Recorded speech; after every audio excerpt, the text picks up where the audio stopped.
Hello everyone, this is Ian Vincent Halili from BSIT Civil Technology, and I am here to introduce to you our topic for today, the review of legislative frameworks and laws for gender equality in the labor market. This topic will be focusing on the general legislative framework in the Philippines, the laws that promote women's access to work, the laws that ease constraints on women's ability to work, and the laws that improve women's work conditions. These topics are selected for discussion are those that have or could have the greatest impact on women's work. Let me introduce to you my fellow members. Can we start with Ate Jocelyn? Would you like to introduce yourself? Hello everyone, I'm Jocelyn Kalimpusan, DIT Garments from Section 2. Erica? Hello everyone, I'm Erica Jane Suminget from BSIT Garments 22. Ate Giselle? Hello everyone, this is Giselle from BSIT Garments 22. And Miss Jacqueline, would you like to introduce? Hello everyone, this is Jacqueline Hala. I'm from BSIT Garment Section 22. Very well then, those are the members of our Group 5 in this podcast. Moving on, I have read in these topics are the legislative frameworks that talks about how women is required to have legislation framework to have a strong overall foundation for them to have a better and more convenience in their work. Philippines throughout the years have already made some improvisations and also some laws to provide the women for their work and also their family, especially their laboring or should I say being pregnant. Is not supposed to be something that stops women for working. Throughout the years, the Magna Carta of Women provides a good legislative framework. Implementations remain. Filipino women do not know often about their rights, and the complaints of system is confusing even if they do. In addition, there is no effective labor inspection mechanisms to address breaches.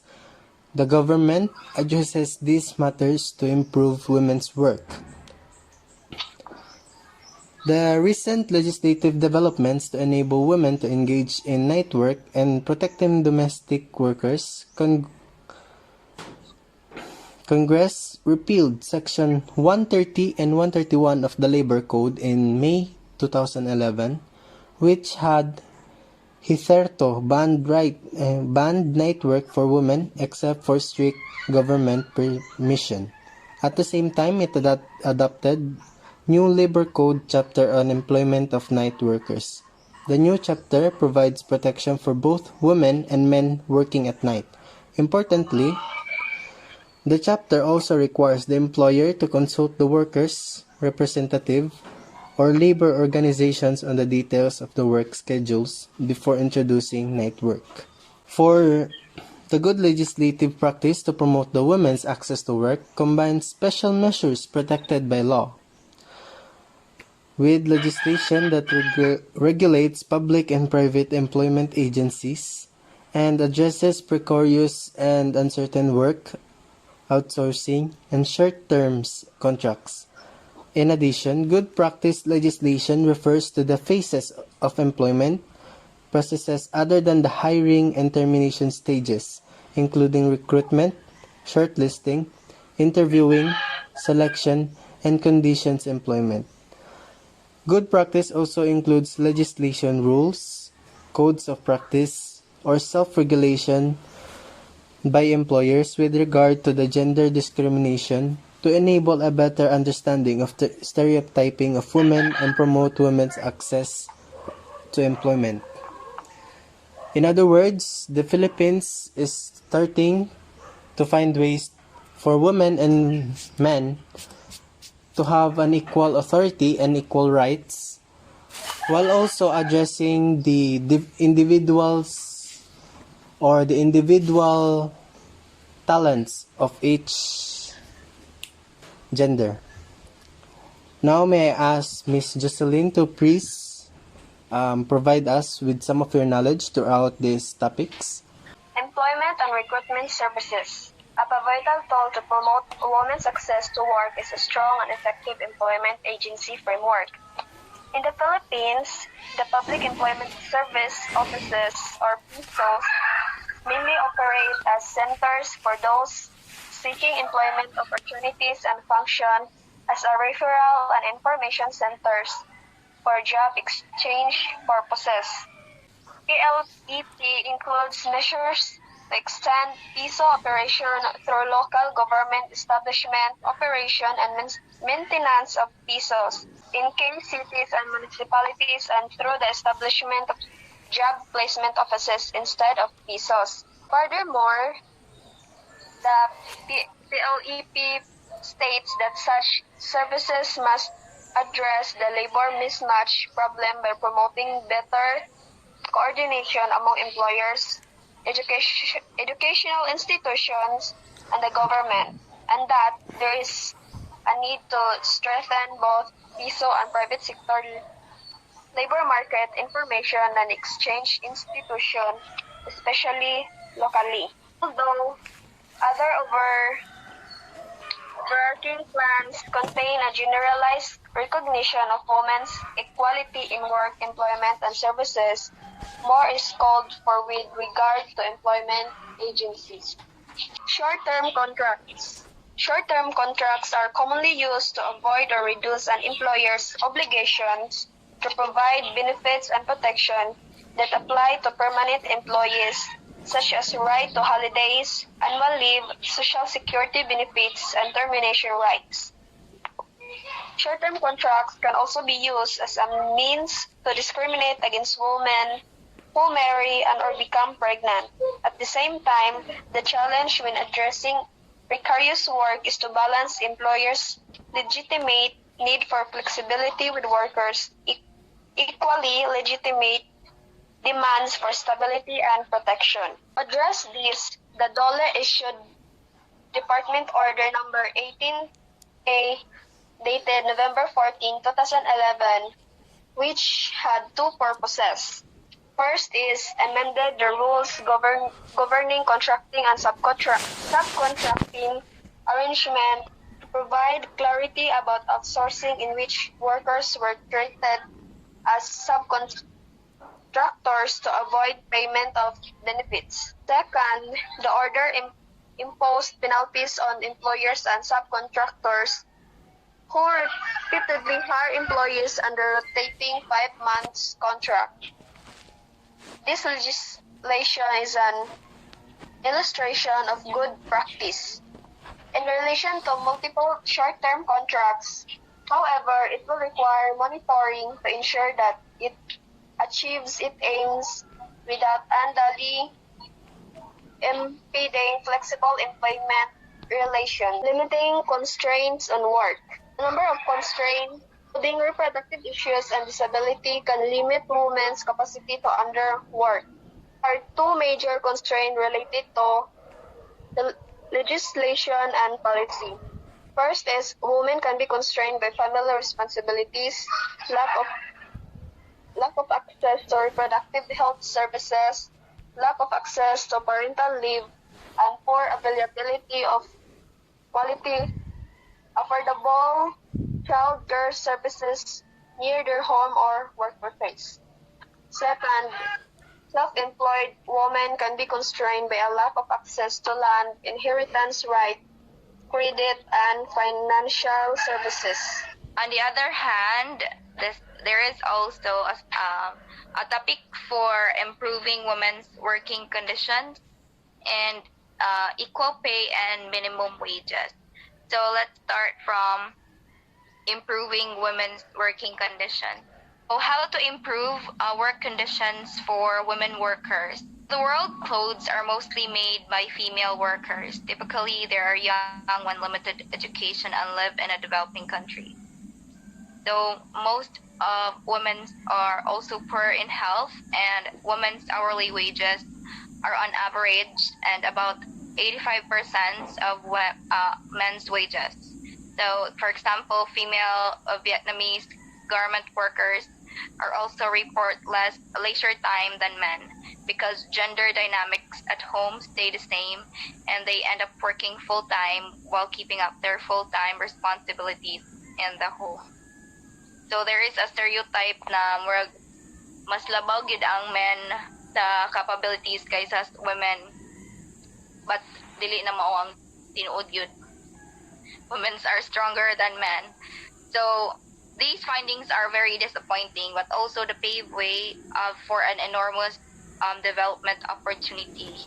Providing good conditions for women workers has an impact that stretches significantly beyond for the factory floor. And also, improving working conditions for women has a domino effect, leading to greater investments in children's health and education and household income.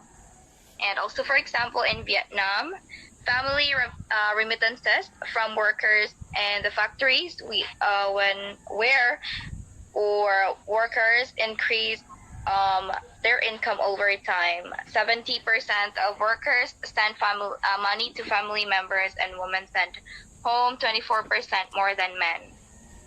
So improving the livelihoods of garment workers is also a right thing for the industry to do, but ultimately, factory work will not be empowering for women's workers unless disadvantages then they often face are tackled head-on. Paid work can and should create opportunities for women to realize their rights, raise their voice, and develop their skills. So, a considerable share of women workforce has young children and appropriate childcare and health facilities can provide them with essential support and make business sense. So women needs access to dependent works and organizations that can empower them and represent their choices and interests in a workplace. So women have the right to choose what they want to work, what they want in life, and not the stereotype of men are being empowered than women. For the gender equality, a good work environment is very important in order for women and men to be able to work longer and without the risk of health. Today, women have higher sickness absenteeism than men, while more fatal accidents happen to men. Tools to make the work environment more gender equal. By working in a gender-sensitive way, you as an employer can enhance the quality of a systematic work environment management. And good working environment is a gender equality question.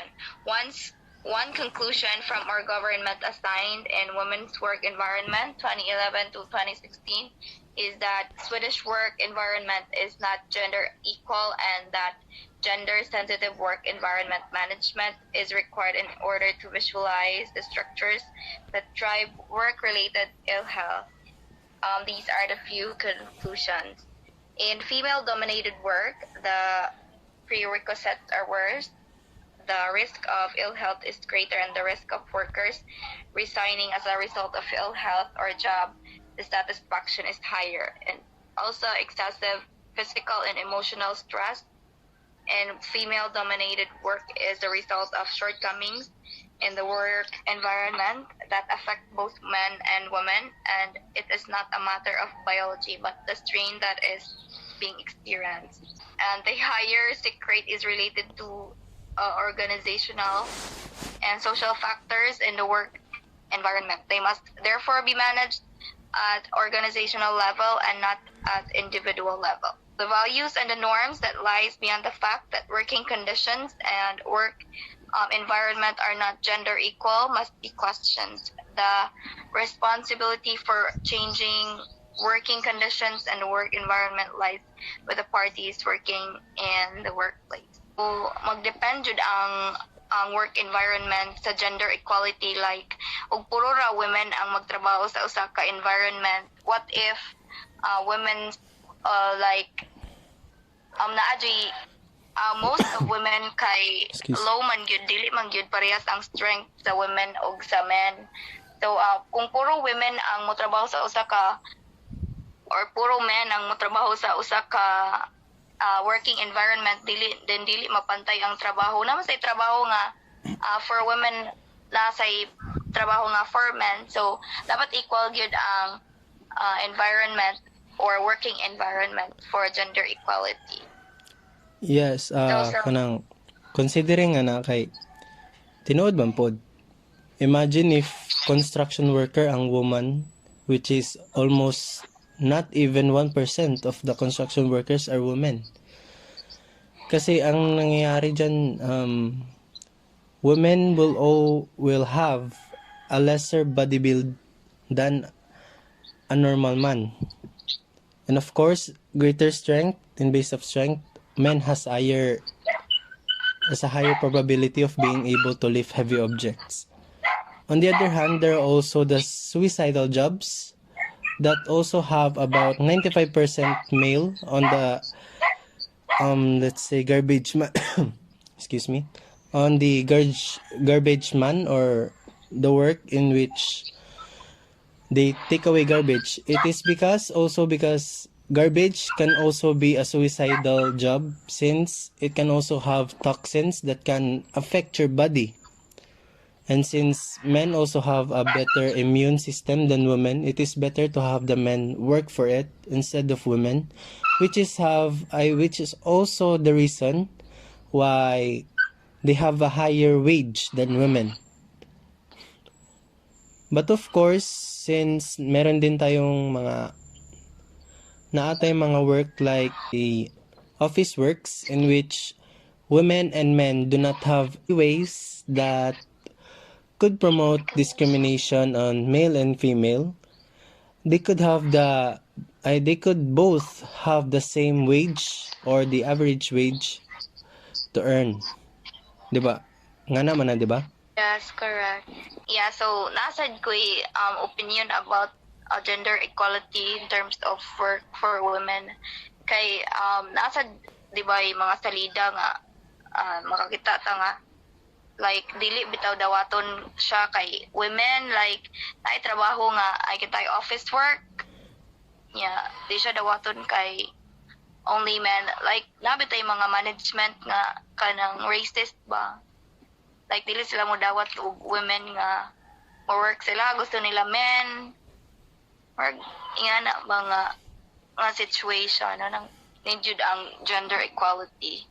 And dapat same ra og wages or same ra og minimum wage ang men ug women in terms sa trabaho. Kay even if same kintahay, for example same tag trabaho niya, ako a women niya, siya men, dapat ako siya sweldo kay men, siya niya same ra mi og trabaho. Ingana itaw.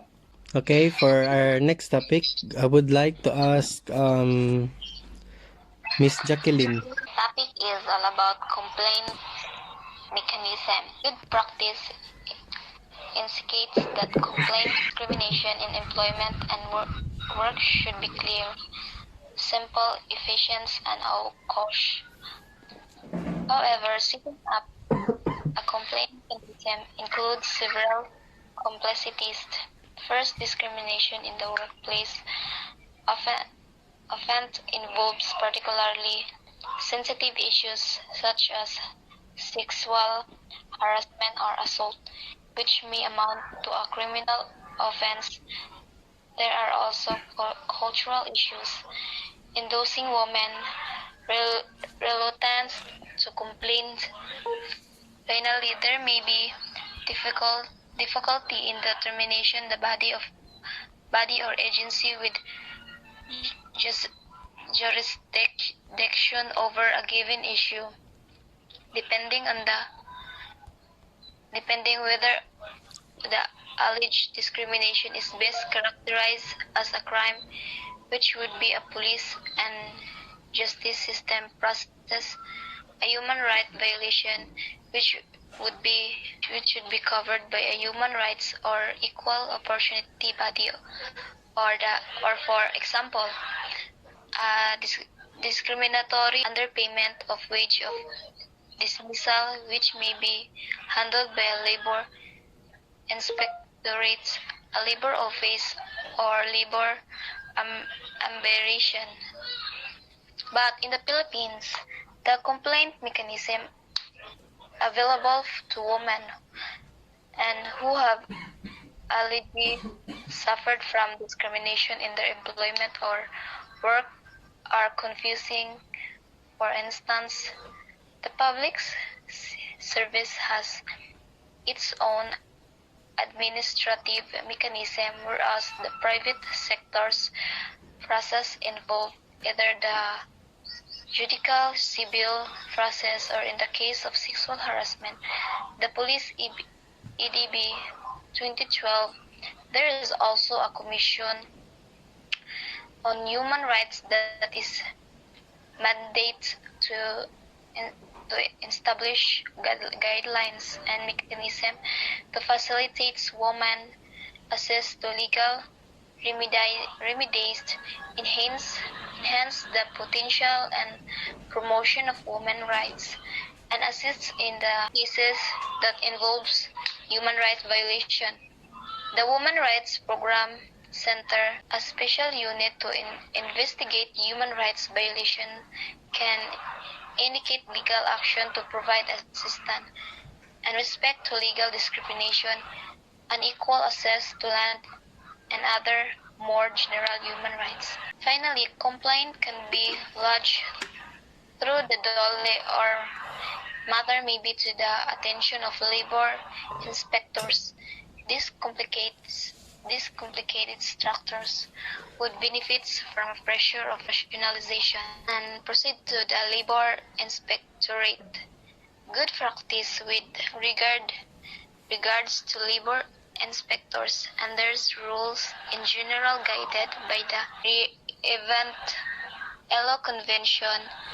Several publications stress the importance of coherent, efficient framework and provide guidance on good practice seeking to establish the basic of labor inspection system that is flexible enough to take account of different national circumstance. Labor action is an essential part of the labor administration system, carrying out the fundamental functions of labor law enforcement and effective compliance law and labor standards that are root effectively enforced are rendered useless.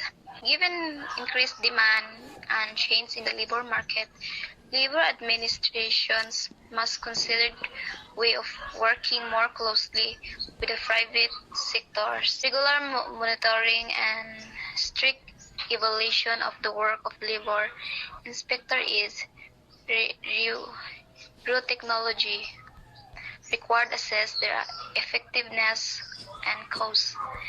Employers and workers organizations can make significant contribution to improve workplace compliance, particularly through advocacy and raising awareness among the member of social partner, can also contribute to shaping the strategies, priorities, and activities of the labor inspectorates. PLEP recognized that the implementation of a labor standard has become challenging and that monitoring and enforcement through the labor inspectorates required significant enhancements. It has partnerships arrangement with local government on aspect on labor inspections, enhance such arrangement with the private sector that can daily support of occupational health and safety personnel and the Kapatiran Big Brother Little Brother program, in which large companies provide assistance and support the smallest including the subcontractor of larger enterprises to help them comply with safety and health standard.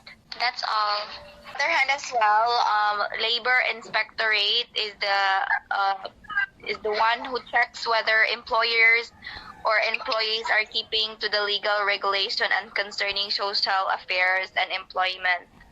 So importante jud ang mag-labor inspect kung nag-follow ba ang environment sa rules, sa mga regulations nga dapat sundon sa usa ka workplace.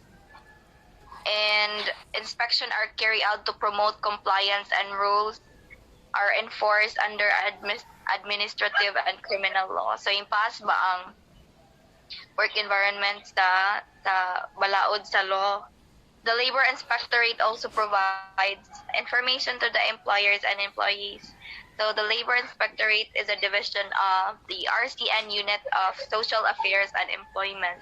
So both employer and employee have an interest in a safe and healthy workplace and are jointly responsible for this.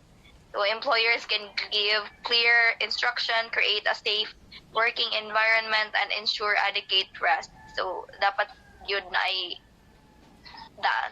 So tanan man yun manabaho na adyo na breakers. Employees work accordingly to the instruction and take responsibility for their own health and safety and that of their colleagues. The Labor Inspectorate supervise compliance with the laws and regulations in the field of healthy and safe working. So, mo to siya sa labor inspectorate. In additional to what Jackie said about complaint mechanism, complaint mechanism is an essential component of accountability towards affected communities. It enables stronger participation, contribute to improving program quality, and help to prevent fraud and diversion. All complaint mechanism has to be designed so that all the affected population, including women, men, girls, and boys with disabilities, are informed, can access and use it, and receive feedback on the actions taken upon the complaint. Feedback and complaints system must consider literacy level, protection risk, available resources, and security situation of the local context, as well as using culturally acceptable ways of voicing complaints. So na jud ay freedom mo complain like murabag kita tanan na ay right complain on ya even if minor or bisan pag kaon pa nagkindi baby pwede na siya mo complain. And in addition, to ensure that all persons with disabilities can use the mechanism, this following could be considered. So plan and budget to design a feedback and complaint system that uses various communication means oral, written, or face-to-face. So pwede ka mo complain via written or via isulti ba nimo or imuha bang istoryaon face-to-face or di ba i-record. Pero pwede na siya nga social. Yes, go ahead. Vincent, what can you say about that? Well, parehas ra po siya sa isa ka law nga gihatag sa Pilipinas that Yes. an individual will always have a freedom of speech no matter what their position or status may be. Yeah. Gisigurado na sa Pilipinas to make sure na kung meron man lang na parang unfair sa isang law, at least merong way ang mga Pilipino para mag-complain and make sure that their voice is heard. Excuse me. And also make sure that everything is played fair and equally. Yes, I couldn't agree more. Let's proceed to family responsibilities. Women's labor market participation is constrained by time-consuming domestic and care responsibilities. Women often face a triple burden of caring for family, attending to domestic chores, and bearing and rearing child. This contains begin during childhood and continue throughout the life cycle. For example, bitaw nga ma-recall na to sa mga history na to nga subject sa una is kanang sa una bitaw nga panahon kay mas ang boys bitaw or ang man bitaw mo ay trabaho ang mga bae is kanang ipabili na bitaw sa bahay mao ray mag-atiman sa ilang mga anak sa mga trabahon sa balay. Wala sila kanang karapatan mangita o kanang kapangwartaan kay all for kuan ra mura kanang dapat sa boys ra nga trabaho bitaw nga mangita og kwarta. These issues can be addressed through a combination of policy and legislation.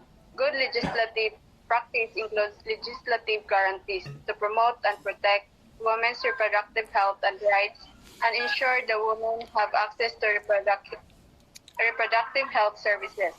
This should include access to information and services for younger women in order to reduce unwanted teenage pregnancies. In addition, legislative measures are required to enable both men and women to reconcile work responsibilities with family obligations. Such measures may also help shift the burden of care which presently falls largely on women. So that is shared more equally with men. Granting of paternity leave, for example, can assist with redistribution of care responsibilities. Systems of parental leave differ significantly among countries in terms of eligibility, payment, duration, transferability, and the age of the child to be cared for. In some countries, long parental leave may be seen as a way of providing care for young children while reducing the need for child care services, which can be relatively expensive. To ensure the development of child care services should lie with the government, though this does not necessarily mean that the government itself must provide these services. There is a wide variation in government approaches to child care. One good practices example is the Netherlands Child Care Act 2005 amended in 2007, which requires child care costs to be split equally among employers, working parents, and the government. This benefit is not limited to women workers but also applies whenever there are two working parents. Other governments must work to integrate workers' needs into child care policies and programs. However, transposing standards from developed countries may be unrealistic for many developing countries. Nevertheless, the provision of basic child care may improve the situation for children at risk, and low-cost community-based initiatives can have a positive effect on child development education. Establishing and strictly enforcing minimum standards combined with government financial support is a good approach for developing countries. It also has other relevant legislation. The Paternity Leave Act or Republic Act 8187 provides married men with 7 days leave with full pay for each of the first 4 children, though this benefit is not available for unmarried fathers. Likewise, the Maternity Leave Act, Republic Act 7322, provides for 60 days full pay and other allowances and benefits to married women who give birth. Like paternity leave, this benefit is not available for the unmarried. Finally, Republic Act 6972 requires the government to provide child care in every barangay or smallest administrative division in the Philippines, though there is inadequate implementation of this requirement. The Childhood Care and Development Act 2000 established the National Early Childhood Care and Development Framework. The essential element of the framework is shared national, provincial, city or municipal, and barangay governance to support delivery of integrated services. The Act mandates the establishment of multi-sector coordinating mechanisms to ensure sustained national and local collaboration. In addition, the Act incorporates commitments by all stakeholders, notably local governments, to fund ECCD programs, projects, and activities. So, proceed to lack of access to property.